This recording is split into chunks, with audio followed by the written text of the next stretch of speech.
प्रातः क्लास चल रहा था। 16/11/1968 पहले पेज की मध्य में बात चल रही थी कि जो मनुष्य होते हैं उन्हीं को बाप आकर के बेहद का देवता बनाते हैं।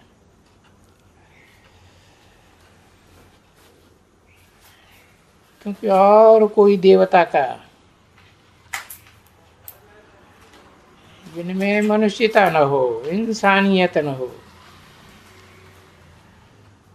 उनको थोड़ा ही पूजा जाता है। और प्रजा का भी कोई चित्र नहीं होता है। जो राजा रानी बनते हैं उन्हीं के चित्र हैं, महाराजा महारानी के चित्र हैं। और राजा रानी भी इसको नहीं कहेंगे, इसको ब्रह्मा को। ये भी तो सतयुग में महाराजा महारानी का टाइटल अपने बाप का लेता है ना।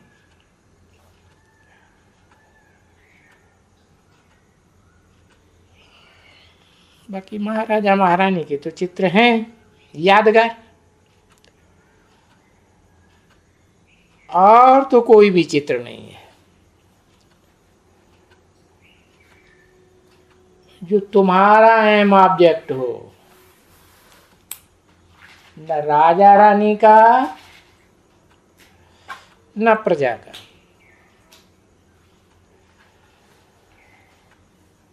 तुम्हारा एम ऑब्जेक्ट है महाराजा महारानी का। और कोई है क्या?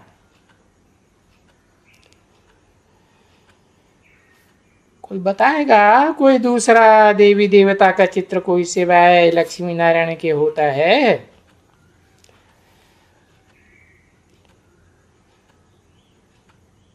तो जरूर तुम बच्चों को एम ऑब्जेक्ट के लिए बुद्धि में चित्र तो जरूर होना चाहिए।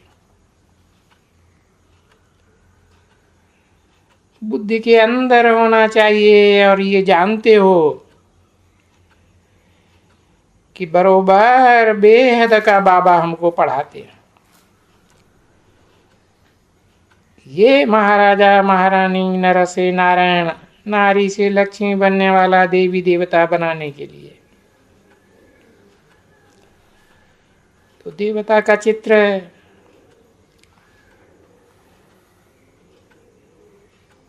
इस सारे भारत तो क्या सारी दुनिया में और कोई भी चित्र नहीं है।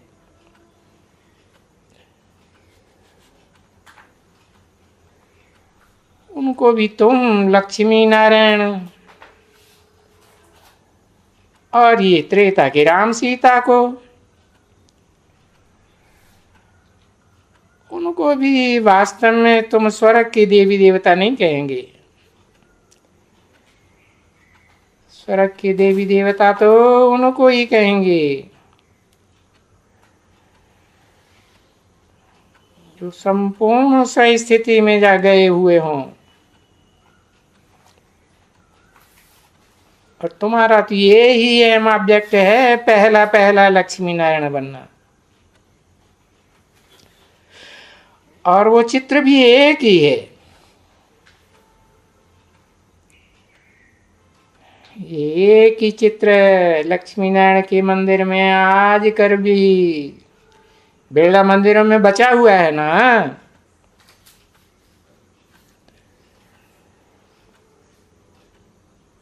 और तो ये सभी कुछ है ही नहीं। प्रजा प्रजा वो तो कुछ है ही नहीं। यहाँ कोई चित्र नहीं है। और बस एक ही ये चित्र है जो तुम्हारी बुद्धि में रहना चाहिए। उठते बैठते चलते तो दूसरा तो कुछ भी नहीं है ना बुद्धि में तुम्हारी बच्चे।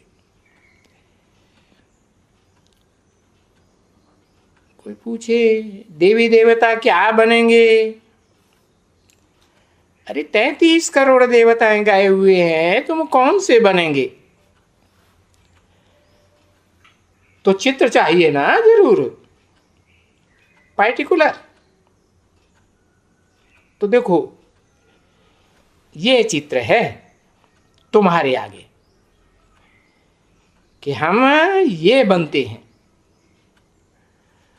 और कहते भी ऐसे हो कि हम ऐसे देवी देवता घराने में जाएंगे, ऐसे ही कहेंगे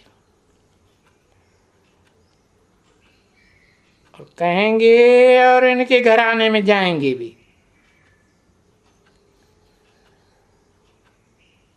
और तुम्हारे सामने कोई अहम ऑब्जेक्ट का चित्र नहीं है सिवाय इनके।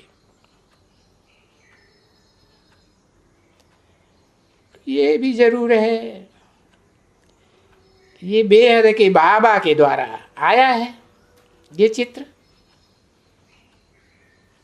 पहले तो संदेशियों के द्वारा साक्षात्कार में आया, तो जिसने ये चित्र साक्षात्कार में दिया वो बाबा भी तो याद आते हैं ना। और ये तो हो गया वर्षा, तो फिर भी तो यही आता है कि बाबा ये वर्षा शिव द्वारा, क्योंकि शिव से नेक्स्ट ये है कौन? Next to Shiv is Shankar, next to Shiv is Sangam Yugi Krishna, next to Shiv is Narayan, next to Shiv is Prajapita.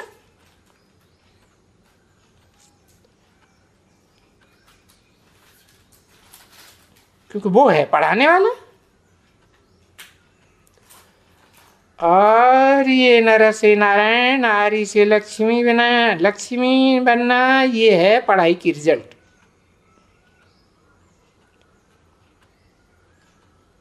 तो ये बात भी समझना तो जरूर बहुत ही सहज हो गया है ना कि बाबा शिव को याद करना है। शिव बाप को नहीं सिर्फ, वो तो आत्माओं का बाप है। बाकी दूसरे संबंध बाबा, चाचा, नाना, काका, ताऊ तो तब बनते हैं जब मुकर्रर रथ में प्रवेश करते हैं।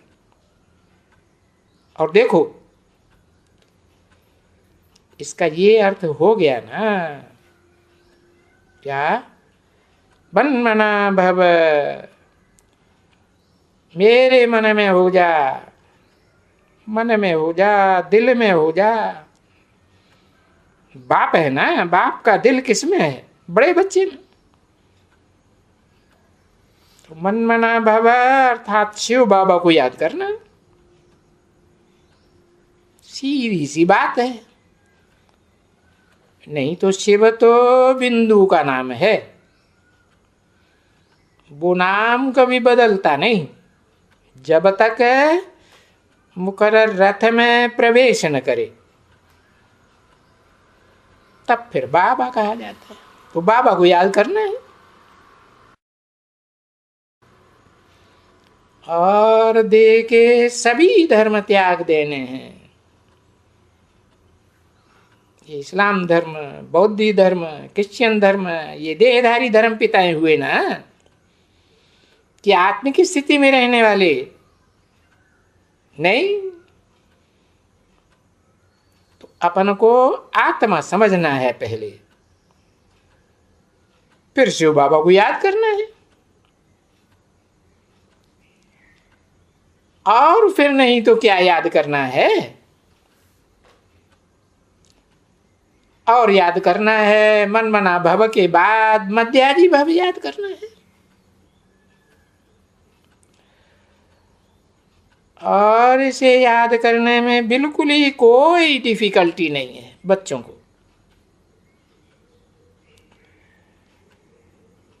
ये बेहद का बाबा ही हमको बैठ करके नर से नारायण,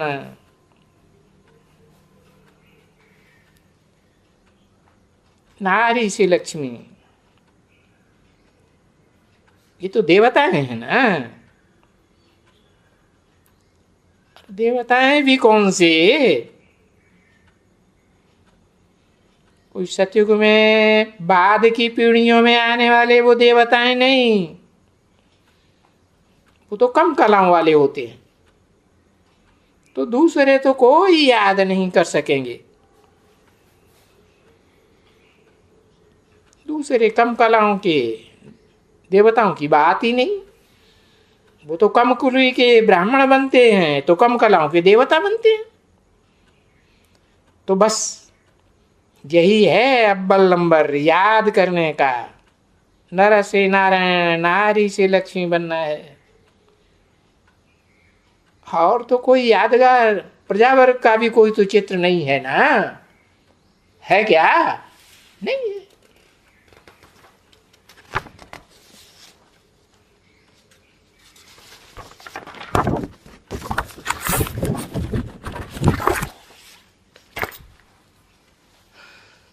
तो बस यही मुख्य है श्री लक्ष्मी श्री नारायण की डायनेस्टी। इस डायनेस्टी में तुमको 8 जन्म मिलते हैं, लक्ष्मी नारायण की डायनेस्टी में।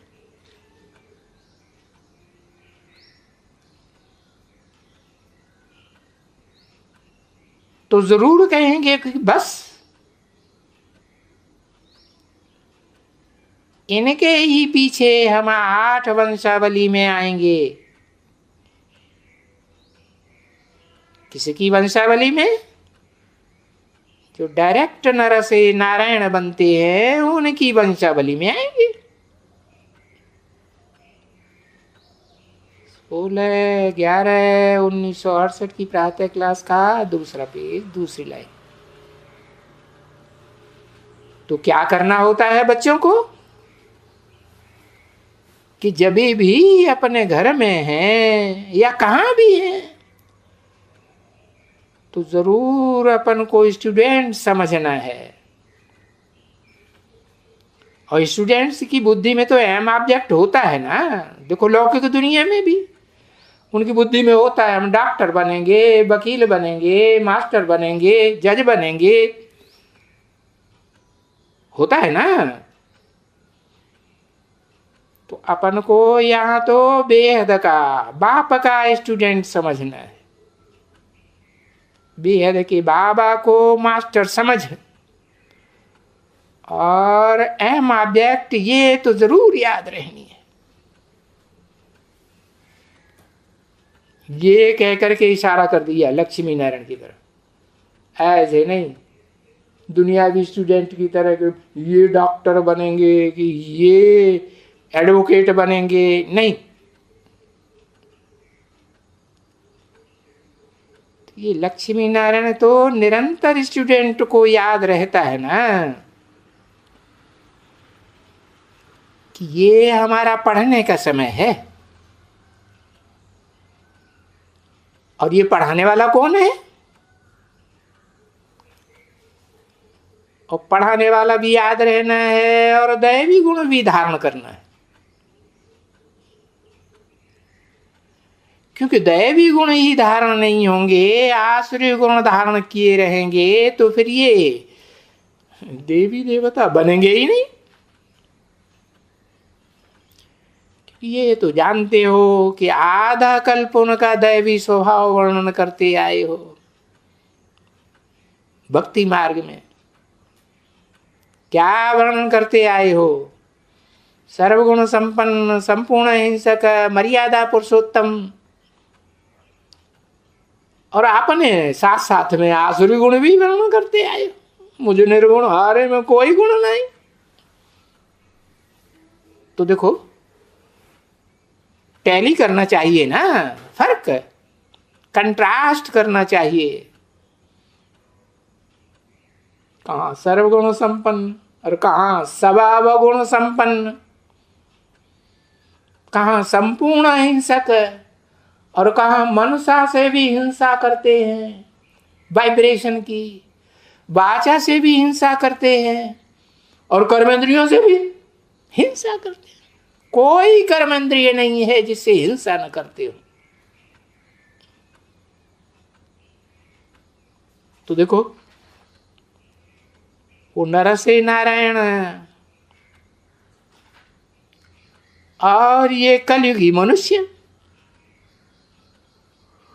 इंसान के वेश में हैवान।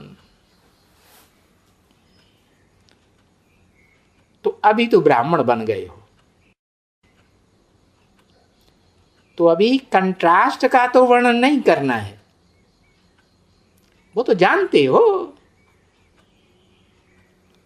कि हम भक्ति मार्ग में 2500 साल वर्णन करते आए हैं,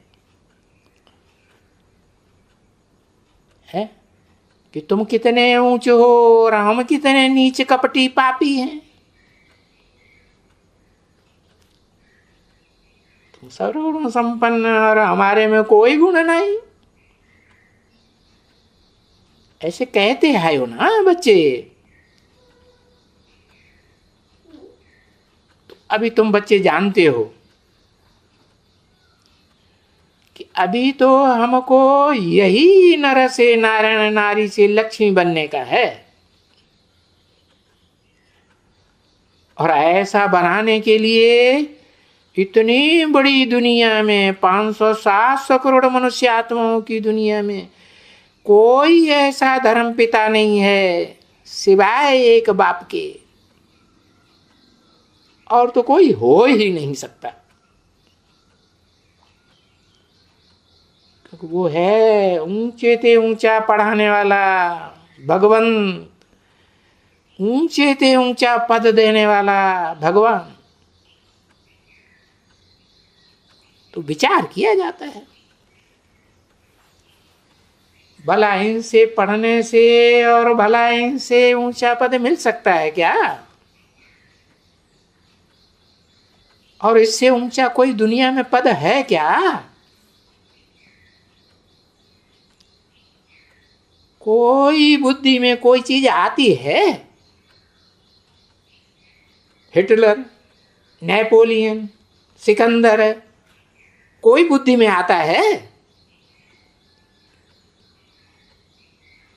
अरे यहां तो जो पढ़ाने वाला है वो है भगवान, वाच पढ़ाते हैं। कोई इब्राहिम, बुद्ध, क्राइस्ट वाच नहीं है। अरे भगवान पढ़ाएंगे ऊंचे ते ऊंचा, तो क्या पढ़ाएंगे? जरूर यही पढ़ाएंगे ना कि विश्व का मालिक है, कैसे बनेंगे, कौन सी पढ़ाई से। तो देखो, भगवान को कृष्ण के रूप में याद नहीं करना है,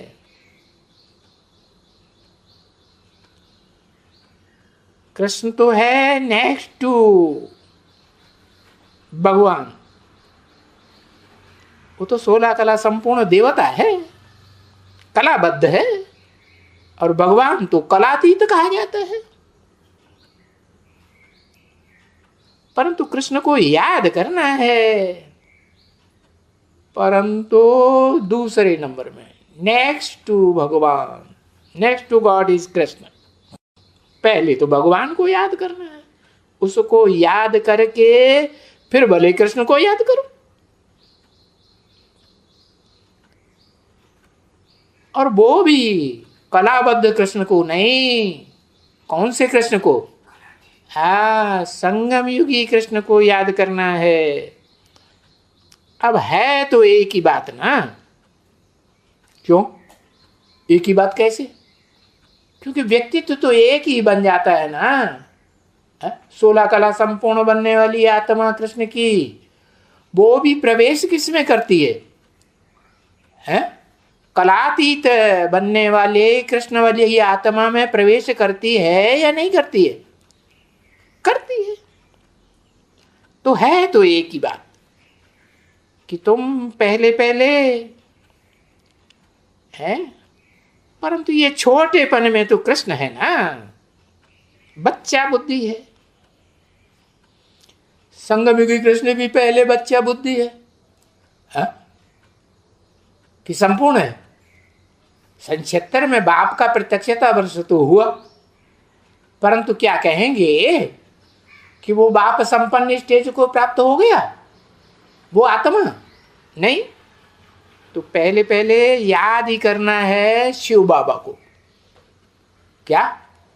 हाँ, जो कृष्ण बनाते हैं, यानी मुख्य देवता है ना, देवदेव महादेव।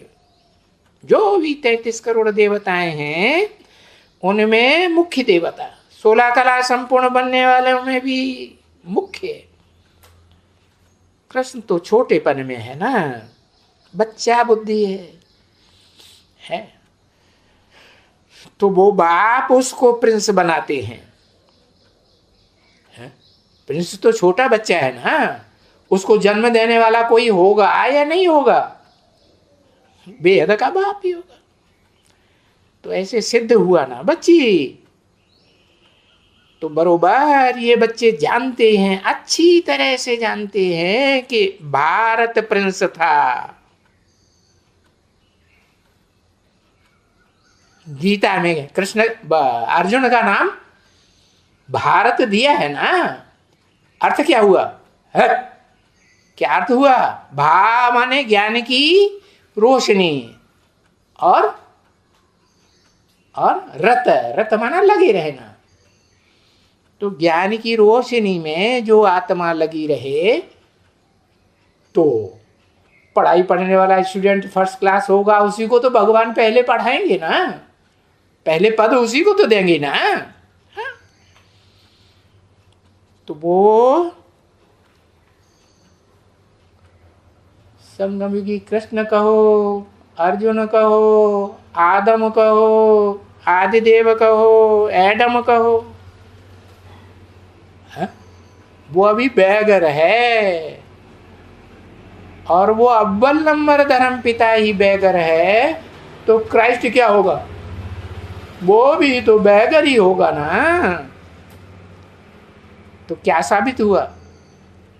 जो अपने धर्म में ऊंच बनते हैं, वो ही अंत में आकर के नीचते नीच बनते हैं। अर्थात भारत सतयुग में ये प्रिंस था। कौन से सतयुग में? 16 कला संपूर्ण सतयुग में। अरे कलातीत युग जो होता है वो भी तो शक्ति ही होता है, कि झूठ युग कहेंगे? सत्य युग होता है। तो श्री कृष्ण कहो, परंतु अभी कृष्ण की बादशाही नहीं कही जा सकती है। बाबा ने समझाया है बहुत बार, फिर भी यही लक्ष्मी नारायण की बादशाही गाई जाएगी, क्योंकि ये आते भी हो बादशाह बनने के लिए। परंतु बेहद का बाप समझाते हैं